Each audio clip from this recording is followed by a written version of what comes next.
Welcome to our living laboratory, where scientists from Epcot and the U.S. Department of Agriculture are exploring innovative ways to produce bountiful harvests now and into the future.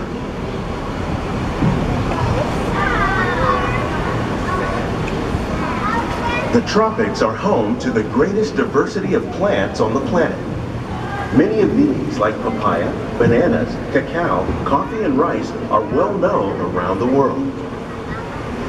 These are just a few of the edible plants that have been an important source of nutrition for people living in the tropics. Many are rich in vitamins and minerals, while others are well adapted to growing in less than ideal conditions. Some, like the water lily, thrive in wet, swampy areas and waterways. All parts of this plant, even the flower petals, are edible. The starchy root of the plant has long been used to make flour for baking.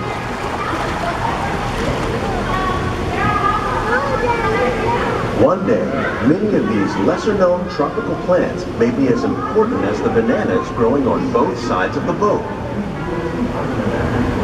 More than 28 million tons of bananas are eaten annually, making it the most popular fruit in the world. Peanut butter tree?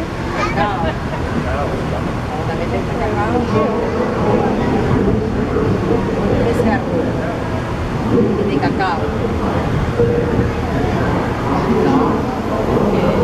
La planta.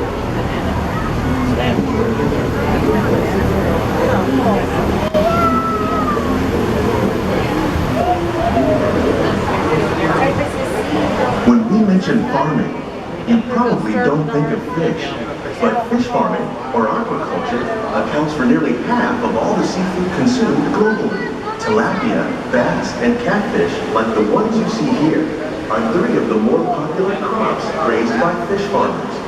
The sustainable system we're using here recycles the water in the tanks. As a result, we're able to save millions of gallons each year. Our small fish farm produces nearly 5,000 pounds of fish each year to serve in restaurants around Walt Disney World. Innovations like this one can play an important role in our efforts to produce bountiful harvests and still protect natural resources. Good, Mickey. Hit it, Mickey. That's one. There's like 4 on here, I think.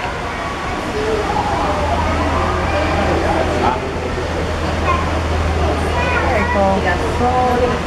While there are more than 50,000 edible plant species in the world, most of us are only familiar with the grains that make up our everyday diet.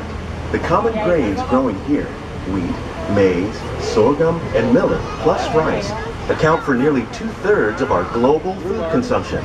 Learning how to increase yields of these staples is an important goal of research around the world. Waiting for the Mickey-shaped pumpkins.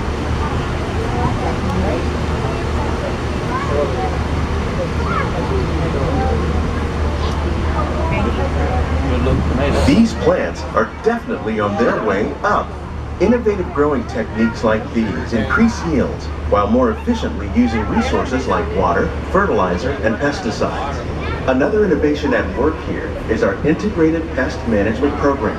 By populating our greenhouses with beneficial insects that prey on harmful pests, like aphids and flies, we are significantly reducing our reliance on conventional pesticides.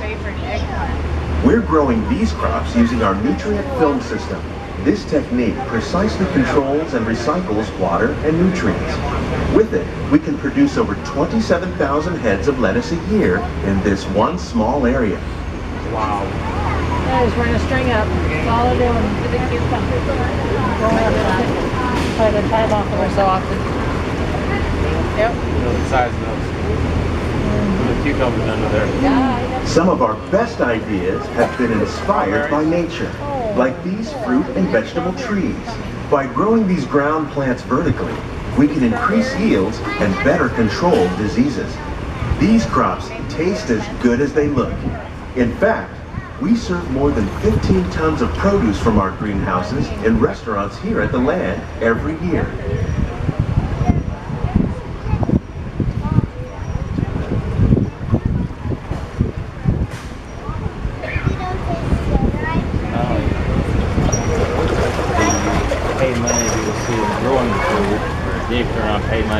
The future of agriculture may include innovative ideas like this vertical growing system.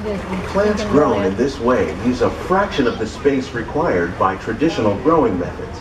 That saves water and increases production. The aquaponics system on your left combines hydroponics with aquaculture. The fish provide a natural source of fertilizer for the plants, and the plants help keep the water clean for the fish. It's another great way to produce more while using less. In our lab, Epcot scientists are working with the U.S. Department of Agriculture on a number of innovative projects.